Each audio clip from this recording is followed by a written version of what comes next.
Three, two, one, here we go. Rainman's Take podcast. Observations on the world we live in. My take on current events and other topics of interest. Also interviews with some really cool people. So let's get the conversation going.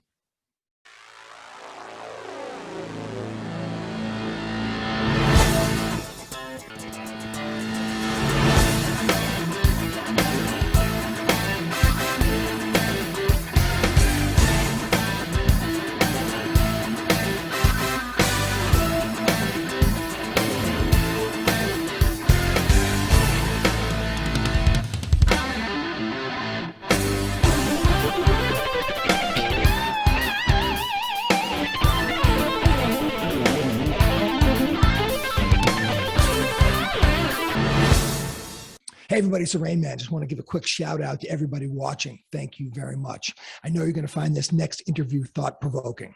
I enjoy spending time with people like my next guest and getting into more detail about the subject matter, and I know you appreciate that as well. So go ahead and hit the like button and subscribe. That way we can continue bringing you great content in the future. So thanks again for being part of Rain Man's Take, and enjoy the interview.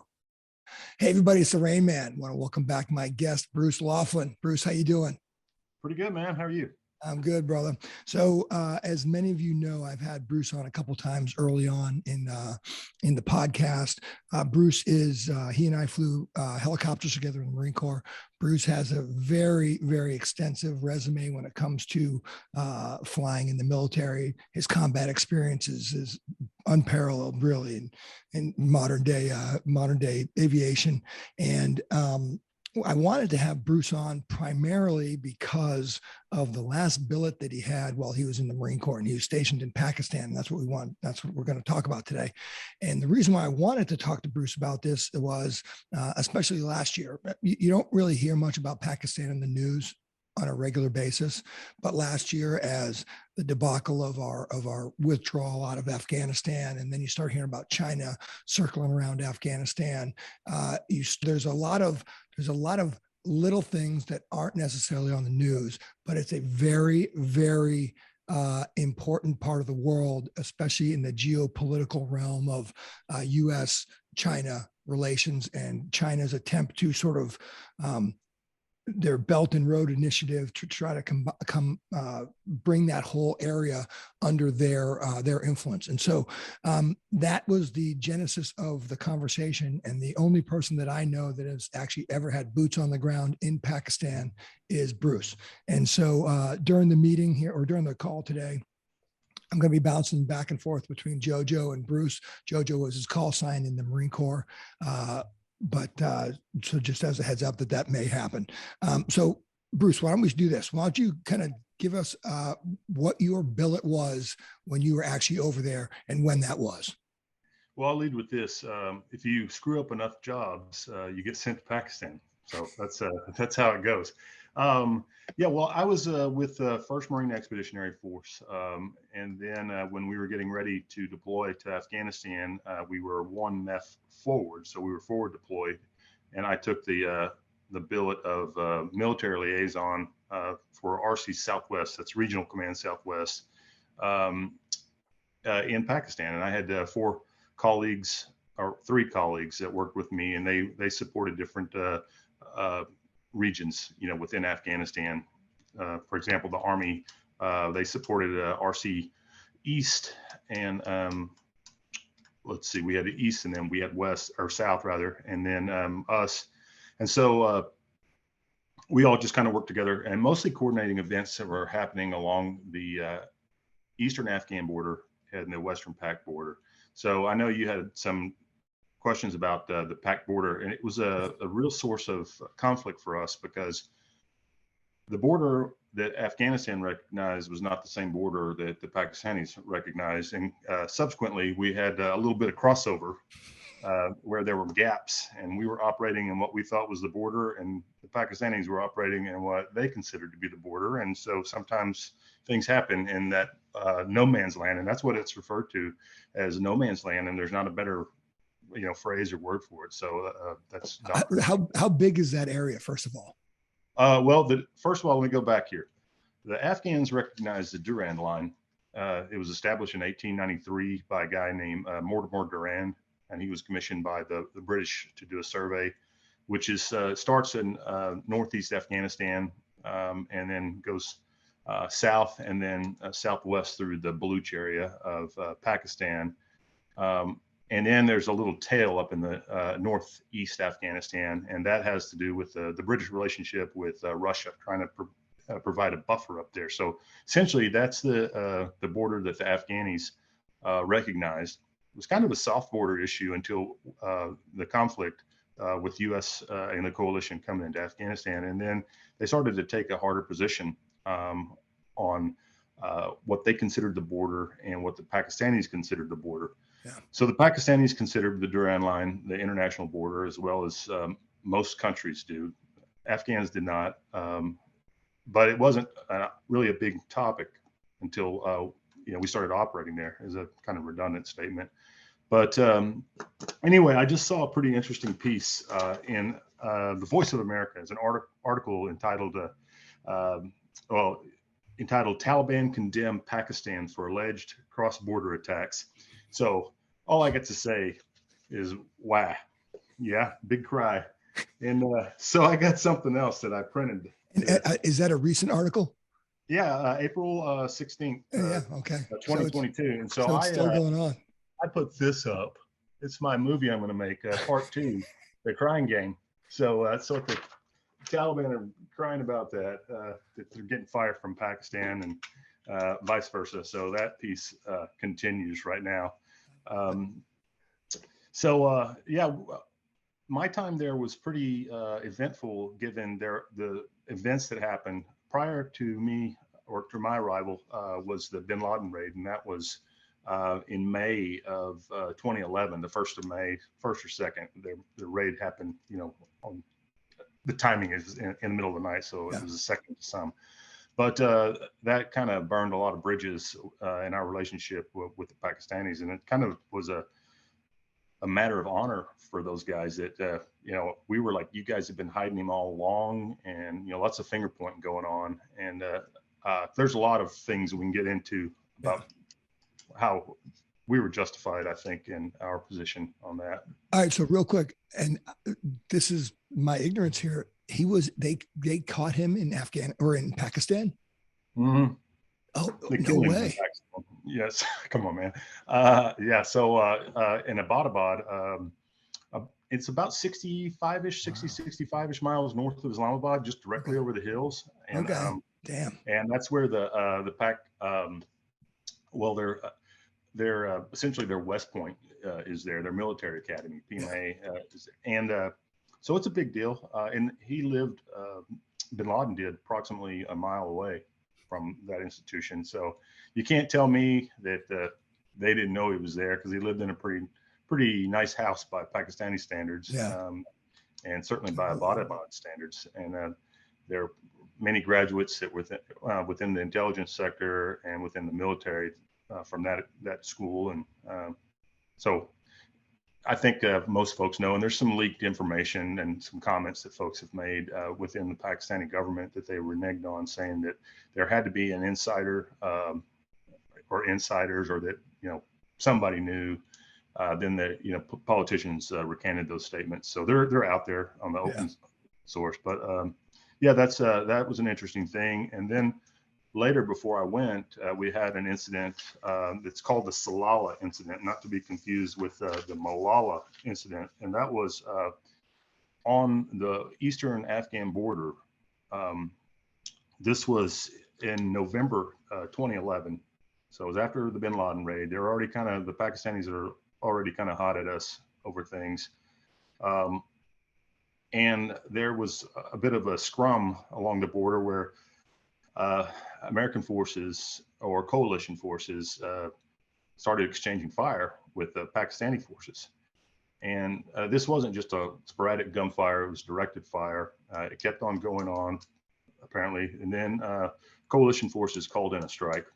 And it was a Spectre gunship and some other assets. I'm not sure exactly, because there's, everybody's makes more of it than it was, or less of it. But Pakistan military, they were very, very upset over it. The government was very upset. We killed, the coalition killed 28 of their soldiers and wounded like 12 or 13 more, something to that effect. And so what they did was they said, look, we're going to cut your lines of communication off along the southern GLOC that's coming from the coast up through Pakistan. And so my time in Pakistan, we were dealing with those guys licking their wounds from Bin Laden and licking their wounds from the Salalah incident. And so we were on eggshells. Anytime there was an incident along the border, indirect fire or whatever, we would contact the Pak military, or they would contact us, and then we would try to smooth things. You say, hey, it wasn't us, or it was us. And because we didn't want conditions to get worse, and we wanted to free up the stranglehold that they had on our lines of communication. And so I watched that and watched it.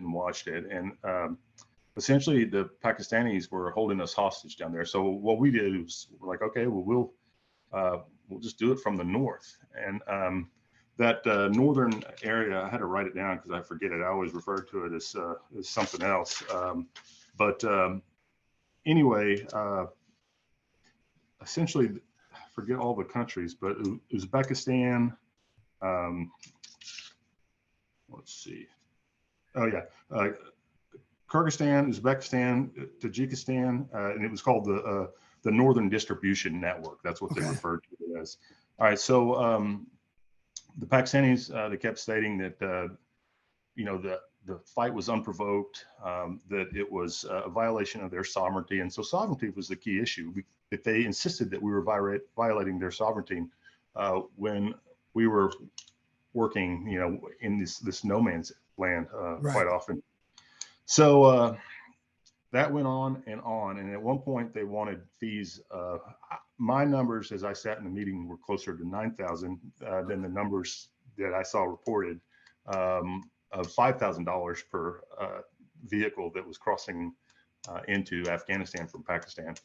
And regardless, 5,000 or 9,000 doesn't really matter. We kept balking at it and balking at it and balking at it. And eventually, what they wanted was they wanted the money and they wanted a formal apology. And then Secretary Clinton eventually apologized, but the apology was not sufficient. The apology essentially was, hey, mistakes were made. Let's hug and let's get back to business. So it was a non-apology, typical politician bullshit. It was a non-apology. And let's see, what was anyway, we ended up giving these guys some money for all the forces that they were putting towards their western border in support of counterterrorism operations. And I think that to the tune of about $150 million. And then the Pakistanis started releasing or freeing up the lines of communication down south, which angered the Taliban. They're like, hey, what are you doing? So they insisted that they would attack convoys in that area. And we never really saw that, fortunately. But that's how that went down. And it was almost 6 months, maybe more, of those negotiations. And finally, we got freed up. And it put us behind our timeline on our withdrawal, but it's pretty significant. Yeah. And you were based primarily in Islamabad, right? Yes, that's right. And so were most of those negotiations taking place in the city, or were they out in the frontier? It was, Islamabad, and south of Islamabad is Rawalpindi, and that's where the Army headquarters is in Rawalpindi. And so it was challenging because I worked with my Pakistani counterparts weekly. I would see those guys. They would either come up or I would head down to their area, and we would chat for a few minutes just to keep our fingers on one another. But it was hard to get the generals from the coalition in country because the Pakistanis were still very reluctant to have, they still weren't ready to make up. So even getting a 4-star in was very difficult. We managed to get a couple 2-stars in from the ISAF headquarters that were working those pieces. But it took forever for the 4-star General Allen for us to get him in, and finally we did, about the time that they were getting soft and ready to, not getting soft, getting ready to strike a deal. Gotcha. So Panetta was getting hot when he was a SecDef. He said he was running out of patience, and I think that they knew that they might overplay their hand, and maybe they did. So particularly as we were starting to get more momentum from the northern GLOC. So. Yeah.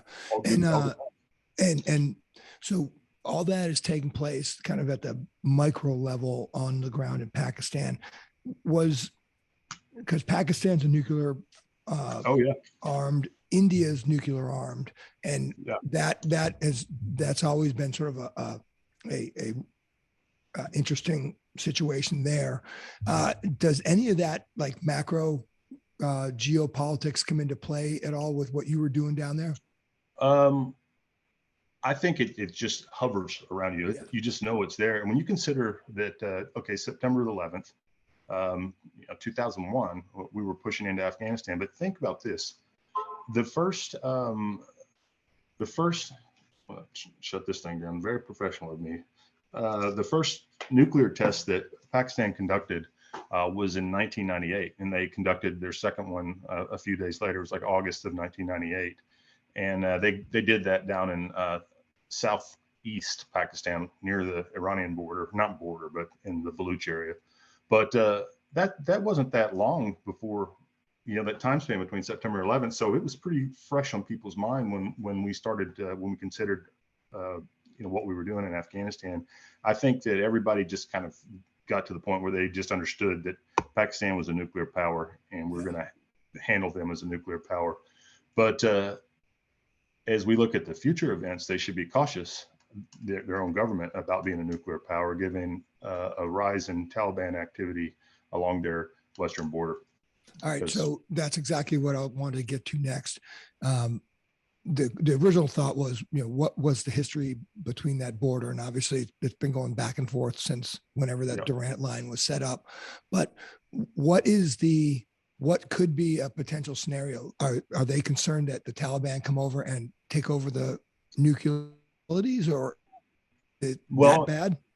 They should, given that I think that Pakistan thought whenever the U.S. forces, or coalition forces, I keep saying that, withdrew from the area, that the Taliban would be, more excited than they were, and just kind of just chill a little bit. But and the Pakistanis were like, well, so you guys are gonna just stop what you're doing, not stop what you're doing, but we're gonna have a big hug, and that's not been the case.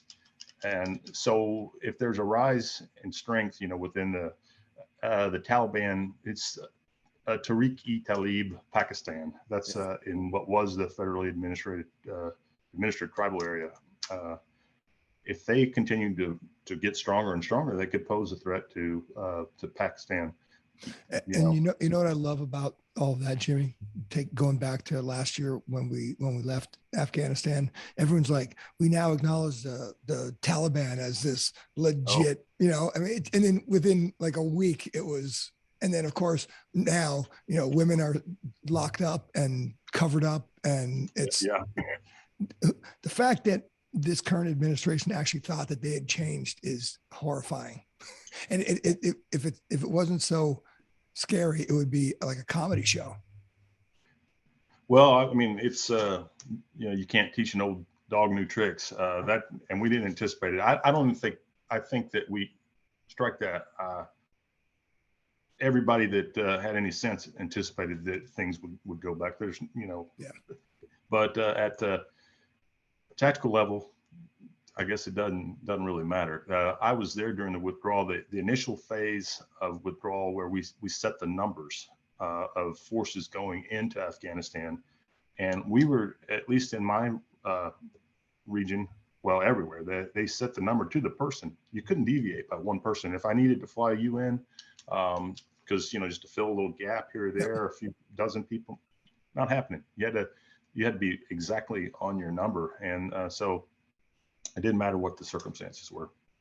And administration was going to march down that path for right or wrong. But we all knew that we needed to keep a presence there. At least the tacticians did. Yeah, and something. Above that, it was kind of out of their hands. It's like, okay, we're doing this, like it or not. So, right now the Taliban they can pretty much do what they want. And like I said, they're probing the PAK borders from the Afghan Taliban a little bit, and they're meeting some resistance. So it's not been a bed of roses. Yeah, and the one thing that caught my attention last year during this whole debacle of the withdrawal, apparently, and I did not know this until last year, Afghanistan is one of the largest producers of rare earth minerals, and of course the Chinese immediately jump in to take our place and partner up to, we'll help you get that stuff out of the ground and get it to market, whatever. The Chinese jumped right in. Are they doing, when you were there, was there any sense that the Chinese were trying to get some kind of influence in Pakistan as well? And are they now?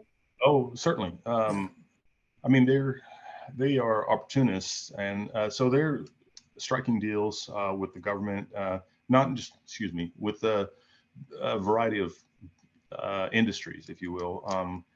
And they can run small businesses out of business, small manufacturers, that is, with their manufacturing capacity, and they can sell things. What would cost, a few rupee, it would be just, let's say something cost, I don't know, 100 rupee. They could run it down to 10 rupee pretty quick and run a business or run a manufacturer out of business pretty easily. And that's what I witnessed there in my short time, because I talked to some of the store owners and they're like, yeah, you should have seen that. I said, this is pretty cheap, yeah, Chinese make it. And, the Pakistani manufacturers just can't compete particularly with plastic goods and things of that nature. But now I understand that, they're struggling with inflation. And I know that, fuel prices are up, food prices are outrageous. Last year, there was a push to raise the minimum wage in Pakistan. And I don't know where that stands, but most of it was in the Punjabi area and in, kind of around Islamabad, that area. But a wage worker or a unskilled laborer makes probably somewhere around the equivalent of $1 a day. And a skilled laborer makes maybe $8 a day. So it's they can't tolerate a whole lot of movement on the price of their goods just to ensure their well-being. So what is, I considered Afghanistan a failed state. Is I mean, are they relatively stable right now? Have they? No. Okay. No, they've been in a cycle of instability for decades, and they get up a little bit and get on their feet, and then something happens. They just can't weather a lot of tough conditions. They're dealing with insurgents, and they've got the Indian thing, just that bug. They can't stop. They can't leave it alone. It is my opinion that the Indians, or most of the people, both Pakistani and Indians, it's not that big of a deal to them, but it's something that people just won't let go. And in the military, I can speak from my experience. The Pakistanis still have a large presence on their eastern border, and the Indians still got the large presence on their western border. They're just consumed by the notion that they might go to war. But I don't see that it's in the interest of India to do that. And I was in India just a little while ago and saw all the manufacturing and kind of the promise that those manufacturers saw. Right. So certainly would be disruptive for them. Yeah. And does India feel the same way in terms of, potential conflict with Pakistan, or are they just kind of moving on? And I don't know. I've thought about that. I think they want to just move on and have success, but I think it's just one of those deals. It's kind of hard to get an old rivalry behind you. It's kind of like Philadelphia and Dallas, that sort of thing. I was going to say the USA and Cuba. We don't have to. Yeah. I mean, I'm not the only thing I can think of why Pakistan would want to keep that sort of front and center. That's really the only thing that makes them relevant. Well, I think there's a lot to be said about that. They want to be legitimate players in the region, and so that brings up a good point with everything going on with Russia and the Ukraine. Your thoughts on China, and then with the Russia-Ukraine thing, nobody's really talked about Turkey. Now, Turkey's made some, they rattled some, sabers regarding, Finland, and they're wanting to be in NATO and so forth. Yeah. But when I was there, we were talking more about who was going to be the big influencer to Afghanistan, and who did we see as the best influencer? Obviously, Iran could influence. We don't want that.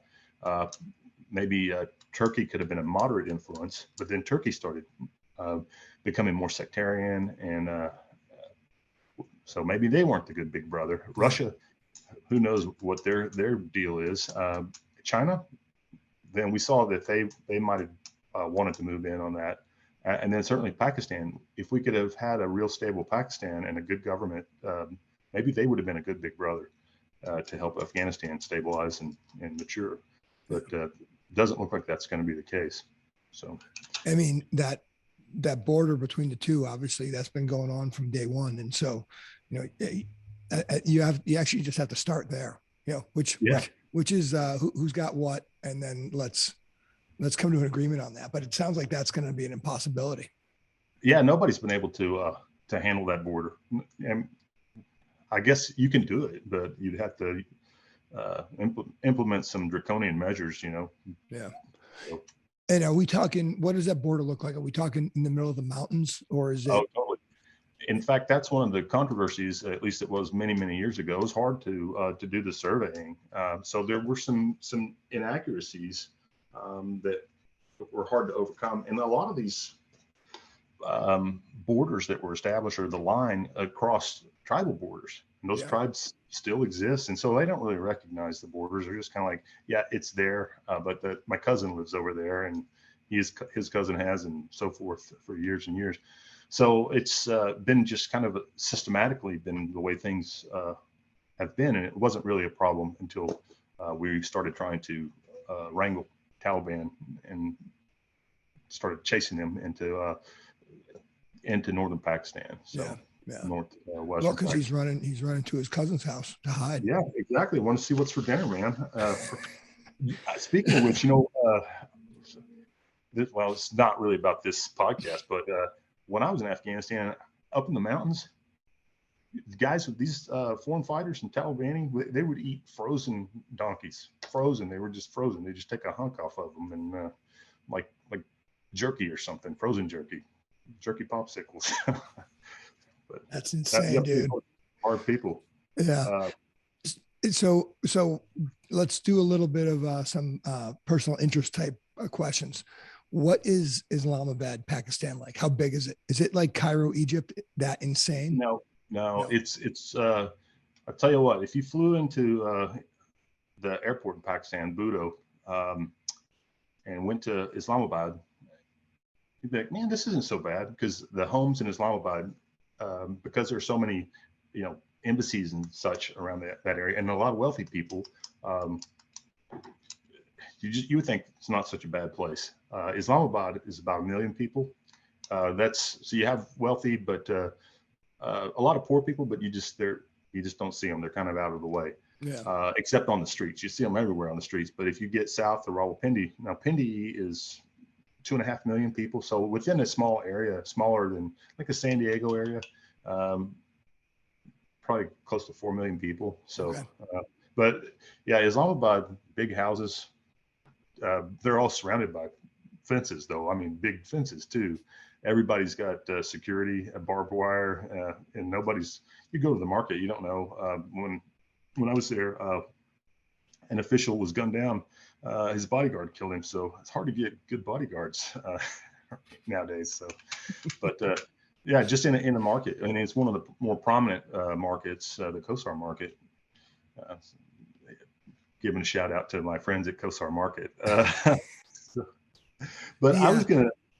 mention something about talk about the ups and downs. We thought Imran Khan was running to be the PM when I was there, and so a decade later he becomes the PM, less than a decade, and had a big falling out. So that's been kind of interesting, but it's hard to keep that job. But he kind of pissed off the military, and they kind of got together with the opposing party, the opposition party in Pakistan. There's I want to say more than 15 political parties there, but there's two that have some significant influence. Right.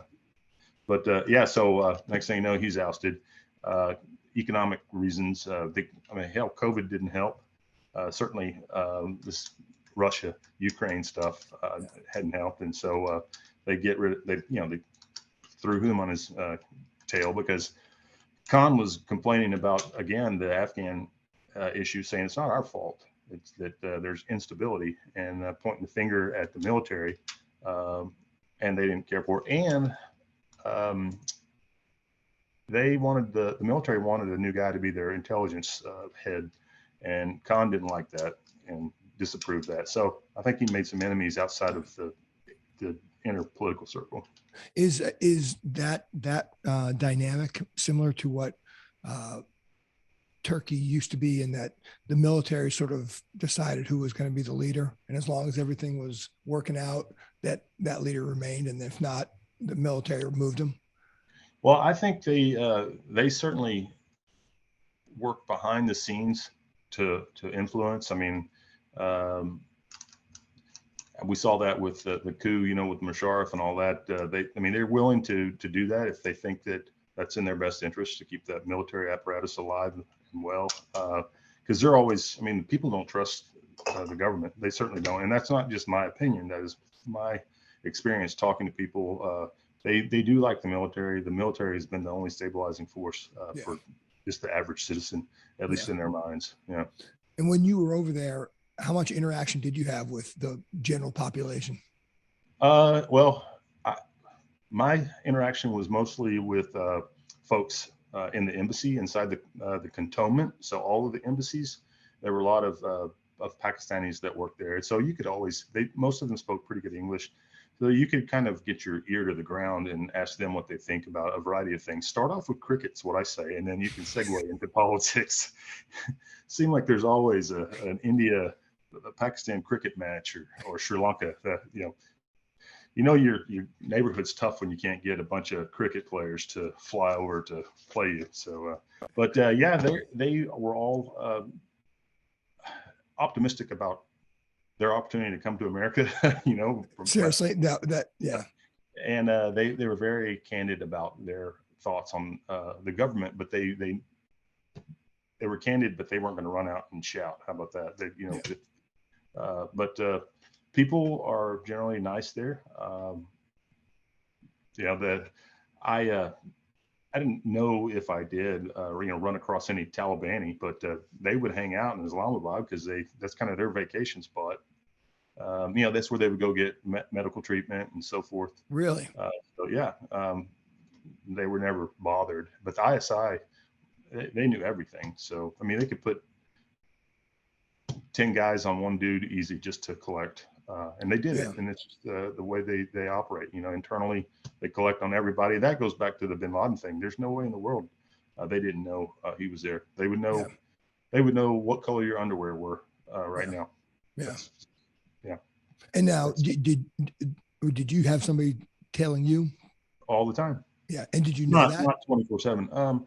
Yeah. Sometimes they had practices such that maybe you stepped out to go somewhere. When we had, we could go to markets, but we had limited exposure, like 5 minutes, 10 minutes at the most. But sometimes it would be overt, where people would come up and say, let me see your identification. Yeah. And then you just say no.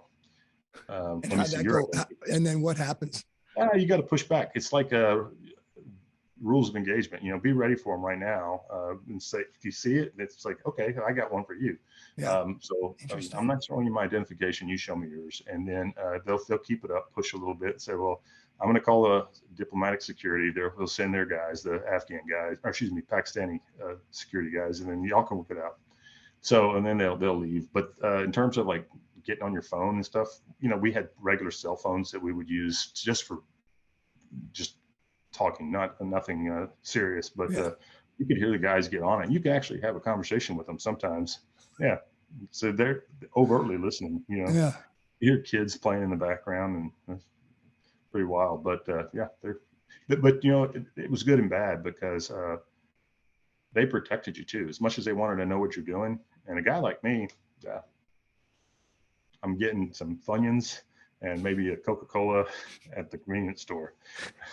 But but they would, you know, they didn't want, you know, for me to be attacked. Right. So I think their presence was actually good in some ways. I'm just curious.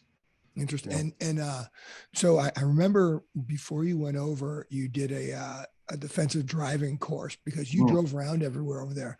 And I keep, for whatever reason, I have it in my head that Islamabad was like Cairo, just insane on the streets. How bad was it to drive over there? Islamabad, not so much, but if you got to Rawalpindi, definitely.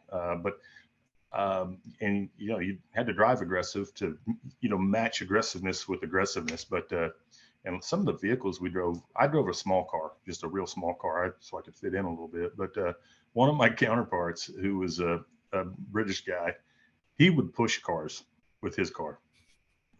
It's like, you know, he wasn't going to stop in certain areas. You know, this wasn't going to do it. So you're getting out of the way, literally, physically.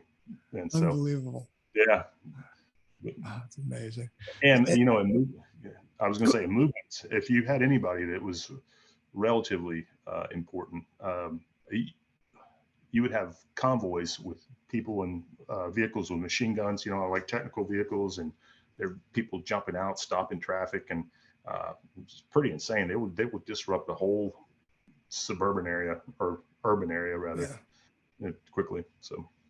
And did that happen all the time or no? All the time. Yeah. Really? Yeah. If you brought anybody along for a meeting higher than me, then you're going to get the full detail. So I didn't. Yeah. So, yeah. Now let's. I just want to bring this up because I don't want to forget it. And this is nothing other than commenting on another culture and what they think is acceptable that we may not think is acceptable. Talk to me about what's that holiday where they slaughter all the goats in the streets? Yeah. I was first of all, anybody who's not experienced Ramadan, well, they should take notes, because Ramadan is tough in the summertime because the days are so long and it's so hot. And typically people of the Muslim faith, they don't drink during the day. But if you're wealthy enough, you can party all night, sleep all day. But at the end of Ramadan, they have a big feast, the Eid celebration. And so you know it's coming, even if you're not looking at the calendar, because people are starting to stake out their animals. Could be in the medians between, you know, roads.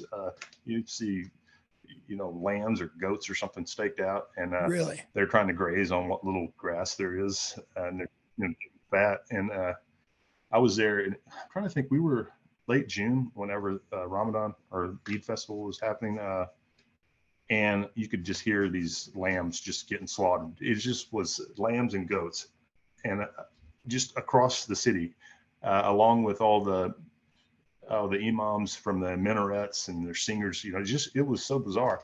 But what was worse was hot day.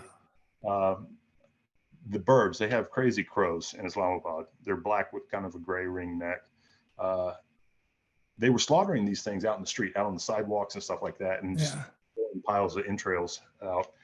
And these birds would fly by, and they might have, you know, a 1 foot long strand of guts or an eyeball or something. And, you know, it was so freakish. They just zoom by with their prize. But at the end, a lot of you would drive by these mosques, and they would have all these heads just not on stakes, but on the fences, you know, just sitting up there just in celebration. That's a good one. And I'm trying to think of the other celebration. That just blows my mind, dude. Blows my mind.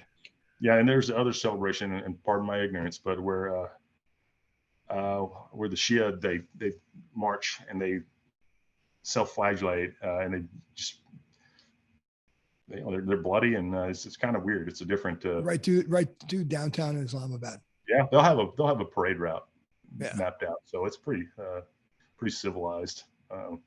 But speaking of which, Khan made an announcement that there's going to be a big riot. They have to have their riots approved, so that's pretty cool. They do, and so he said it's going to be the biggest one they've seen in a long time. So is this now we're present day? Yeah, present day. Really? He's kind of still bitter about getting kicked out of his job, and so. So he's trying to get back in. I guess he does. I guess he is. But they definitely. Just recently, there was a group that stormed a building in the red zone, which is adjacent to the diplomatic enclave. Yep. And you're not supposed to do any protesting in the red zone. And these guys stormed a building, got through the fence, climbed over the fence, and I don't know what the end result was, but I think about that because Khan was pissed off. Well, think about our own country, with the guys getting mad and protesting outside the White House, or the Capitol, rather. Yeah. So that's just a food for thought. Man, it's and I mean, I can only imagine what China's doing currently behind the scenes right now over there. I mean, I remember, when we were over in Southeast Asia, Vietnam, Cambodia, and Laos, they were all over the place there, and they're just moving west. Obviously, the whole thing with Afghanistan, I haven't heard much about that recently, but I have to imagine Pakistan is next. I don't know. I think, again, China probably has a wait and see sort of thing going on there. I think they want to see a stable Central Asia so they can kind of get on with some of their other designs. That railway that we saw going through Laos and Cambodia, that was pretty impressive. And it was unbelievable. That does. I mean, they definitely have designs to just really expand their footprint in that area. But I think it's going to be more wait and see in Afghanistan for sure. I don't think that there's any sort of real hurry for those guys to get in there. I mean, they're already in a way. Yeah. But so where are we in terms of Pakistan right now? Is it kind of a low boil with Afghanistan, and could that potentially blow up, or is it on the other side, on the other boundary with India? What do you think is the potential based on what you saw over there? I think that the India-Pakistan thing will be kind of like weather in San Diego. It's just going to be there. You might get some overcast weather and some, things of that nature. I think that the Afghan thing is going to continue to develop.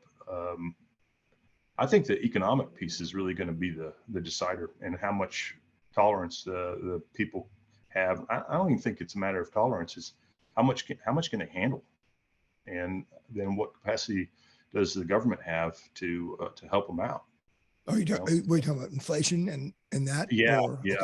And just feeding people, and if the government can't do anything, then I think there could be some considerable unrest. And then you throw in like a natural disaster, an earthquake or something. I know that seems apocalyptic, but they've had a few earthquakes and some floods in the past decade. So, but it wouldn't take much to kind of break the spirit of those folks.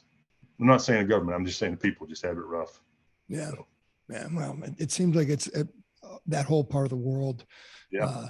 You either have money or you don't. Right.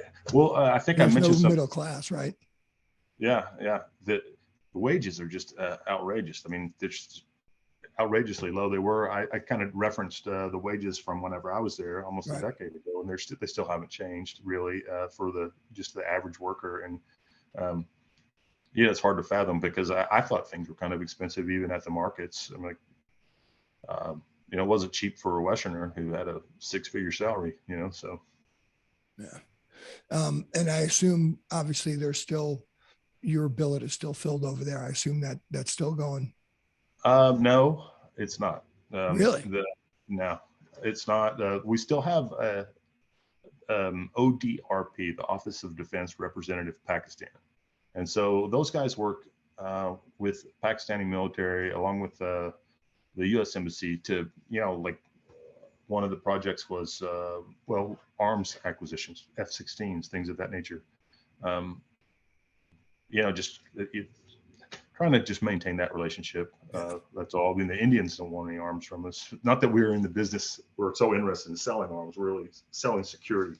Is what we're trying to do. Yeah. But so they still have a footprint there, and then clearly there's other governmental folks there. But USAID has a large footprint there. I think at the time it was the largest USAID effort. Oh, really? In the world. Yeah, interesting. Yeah. So they do a lot there. So I didn't realize that Pakistan is primarily, their military is primarily armed with U.S. weapons. Well, they've got Kalashnikovs and things of that nature, but they've got a lot of U.S. weapons too. But like their Air Force, they fly F-16s. Okay. Yeah, F-16s. I don't know what lot they are. I need a fourth gen fighter guy to spool me up. I saw General Chuck Yeager, before I was flying into Pakistan. He was waiting to fly in himself, and he said, "What are you doing here?" And I said, "Well, sir, what are you doing here?" I mean, he said, "I'm going to go see some guys at the Pakistani Air Force, and I helped start the Pakistani Air Force." I'm like, oh my goodness. And he was able to get in, and I wasn't. So, what's amazing about that is I remember, God damn, had been college. I read a book. It was one of those. I think it was Dan Brown. I don't remember for sure, but it was one of those aviation type of novels. Mm-hmm. And the dudes were U.S. aces that were hired by, I want to say it was somewhere in the Middle East, Saudi Arabia or whatever, to start up the Air Force. And that's what Pakistan did. That's amazing. Yeah. I don't know that they sought us or we sought them, but we've definitely been a key player in their development. I don't know, their ground forces probably, the British more than anybody has influenced them. They're military structured in the British structure. Their government is structured the same way. Okay. I mean, it's deviated in their court system. They've got a Sharia court and a Supreme Court, but it's a Westminster style, parliamentary style. And so the architecture of the buildings in Islamabad is Western. Well, yes. I'm not an architect, but they kind of got happy with postmodern architecture in the 70s, so like they went for the communist crap. Yeah. So, but if you go to the red zone, all those great buildings that they built with fountains and things like that, they don't work. The fountains don't work. It's they're dug in like defensive positions, security positions, fighting holes, literally. Really? Yeah, it's kind of wild. You have checkpoints everywhere. And they're not pretty checkpoints. They're very mobile, rocks and bricks with some rolled wire. And so what are they worried about? Taliban terrorists coming in? And have they been hit by terrorists recently? You know what? In 2009, in the spring, the Marriott in Islamabad got hit. And that's half a mile from the red zone, maybe less than half a mile. Okay. But it's one of the few places you can get a beer. I know that. So don't hit that. Come on, man. It's something else. I love it. What? So just as for somebody who is, I've been over in the Middle East, but only on a U.S. base in the Middle East. So I don't know what it's like to actually live out there. What's your impression? What was your memories of that? I mean, it's stuff that's chaos. I mean, real chaos. And you have to be careful to keep your guard up all the time because you kind of get accustomed to it and start to get a little lazy with your own self or force protection, your own protection. You drive different routes, things of that nature. But I think I've told you this story though. Speaking of driving different routes, there was a house along a park that's adjacent to the red zone and near the diplomatic area. It had a red roof, a red tile roof, one of the very few in the area. So it was very easily distinguishable. and I would drive by it on occasion. And one time I was driving by it and I saw a checkpoint that stood up right there, just a small one, it wasn't really a checkpoint. It was more like a guard stand, a couple guys and some wire and some shade. Right. Well, I didn't think anything of it except for just seeing, why'd they put it here? Well, a few weeks later, there was an article about Bin Laden's wives, and they showed a picture that they were they had been kept in a house. Well, it's the only house within 100 miles that I knew of with a bright red tile roof. I drove by that place, every so often. Yeah. So it was right there by the park where people wash their cars and cut hair and stuff, do their laundry. So, yeah, that's wild, brother. That is wild. What in kind of based on the experiences that you had there, when you see news stories now, what's your personal opinion on the direction we're going over there? Not we as in the U.S., but just that whole part of the world. What is it? Are they moving in the right direction in terms of a peace and prosperity, or are they still so far behind the power curve that it's going to take a while, and it's still going to be one of these variable areas that constantly flaring up? Oh, I think it will constantly flare up, but our concerns will be largely about their internal security. They don't really pose an external threat because they're just not. I mean, they regionally perhaps, they want to influence. Certainly, their ISI wants to influence, but but what's that? What's that? India and Afghanistan, and that's basically it, right? Yeah, or, they just the borders, I guess. Yeah, just kind of.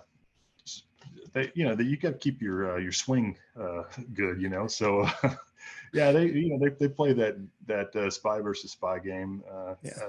But I don't see that their military has any other designs because they've got a good thing going. I mean, they retire. I'm not talking about your average military guy, but the top generals. They've got a great retirement system. It's very nepotistic, and they like the way things are. They've got,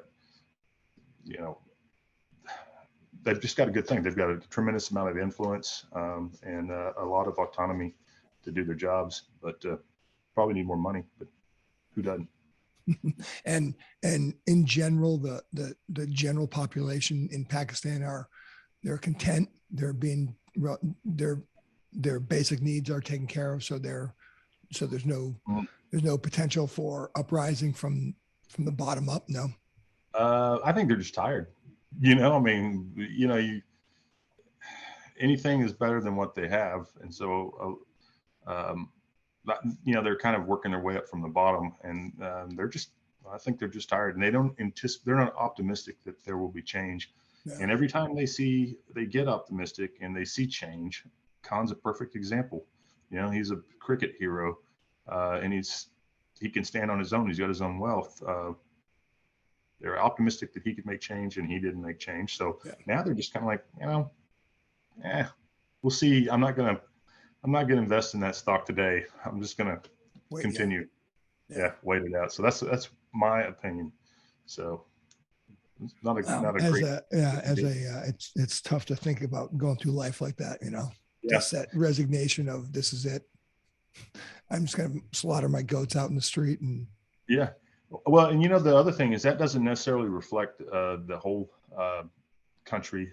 The military officers that I dealt with, they spoke better English than I do. They were super bright, hand selected, and they were very refined. Their military just in general, I would say no, but they've got some highly educated people. And are those dudes? Do they go away and get trained, or do they? Is it all self? So they go to like London or something like that? Or, do they really? Yeah, and we train some of their guys at our staff academies and so forth, and they're good to go. So I always liked engaging with them and just chatting. I was always. They don't have an expeditionary mindset, or they don't have expeditionary experience. What they have is, really a foreign internal defense sort of experience, along with some conventional posturing, particularly along their eastern border. Yeah. But, So. And are those guys how they so in the U.S. military, people sort of gauge their up in the pecking orders, how much combat you've had, where you've been, that sort of thing. Did they do the same thing? Oh yeah, I spent time on the Afghan border or on the Indian border. What's sort of their how do they, other than their actual station in life, how do those guys talk at the O Club? I think it's kind of like you remember Hogan's Heroes? They're always a threat to get sent to the front. I didn't really hear these guys, talking much about experiences along the border or either border. And so I think postings really is what where they're going to get posted, what kind of promotion they're going to get. They're serious about that stuff. That's really where they get their juice. That's their identity, right? If you're not a Pakistani general, you're shit. Yeah, exactly. Why did Rayman get promoted and I didn't? I don't know. That actually never happened out there, folks. Jimmy got way more than I did. Yeah, well, I'll see what I can do to help him not get promoted this next go around. So, yeah. Well, isn't that simple? Just boozing hookers from Russia, and there you go. The guys on the Afghan border next day. Yeah, we'll do some sort of airborne campaign, just like get them a quick fam on how to pull the strings and get them out of it. What's the big giant aircraft that the Russians have? That thing is crazy. Antonov aircraft. Yeah. The fact that thing gets off the ground blows my mind. Mm-hmm. Well, it's like, I guess it's like the A380. That's the same thing. We flew back from Africa on that thing. You can't even feel when you're leaving the ground or when you're landing. It is so humongous, crazy. So, dude, this is an awesome conversation about a place that I know nothing about, but it keeps popping up, and it's my personal view. It seems like Japan or China is just sort of laying a blanket over that whole part of the world. I mean, they're doing it everywhere. I just had last week. I just had a friend of mine who was from Ghana, Africa. We were talking about what the Chinese are doing in Africa right now. I mean, they're just all over the place. It's going to be very interesting to see how Pakistan, India, and how that all sorts of butts up against China's expansion. Yeah, well, I think the India question is the bigger one. They're starting to see some real success, just in a lot of places. In fact, I was there. I was talking to a guy, not talking to him. I had a meeting with a guy that he had a foundry and he was smelting metal. So, but he was building things for the oil industry, and because our supply chain is so effective globally now, he can get parts. Not real fantastic parts, but parts for the oil industry, that kind of rudimentary things. He could get them to the United States within a few days. Really? And, oh yeah. I mean, as quick as it would take you to place an order with a company in the U.S. and for them to manufacture it, he could do it and get it shipped about the same time. Down in Houston or something. He could do it. And this guy was making spacers. So you drill a pipe, and the pipe, it fits into an 18-inch hole. So the pipe will wobble. So these spacers, they drop them in and they stabilize. They're stabilizers. And so they're not that. They're just collars with the kind of expand. But it was remarkable. These companies that they could manufacture and they could ship stuff out. And he paid, I think, his welders, I forget what he was paying them, but it was nothing. I mean, $25,000 a year for a highly skilled welder, and he can manufacture cheaply. And all of them, the big companies, the tech companies and stuff like Tata and those communication companies, they don't want to see China take their pie. That's all I'm saying. And that's how I perceive it. Yeah. And are they feeling that? Are they feeling that it's coming, or? They're close, to the on the continent. So, I mean, I think they've got to keep their guard up, certainly. Yeah.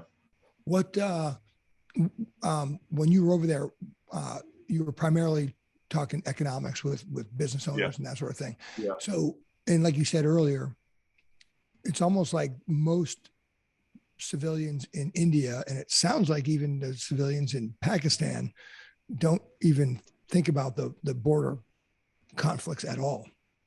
They're just trying to move forward. Yeah, I think they are, and particularly when you get up towards, let's say, northeast Pakistan and northwest India, where you've got families that are from the same ethnic group. Yeah. And, it was tough on them. 1947 with partition and the war that followed, they lost about 1 million people, some say 2.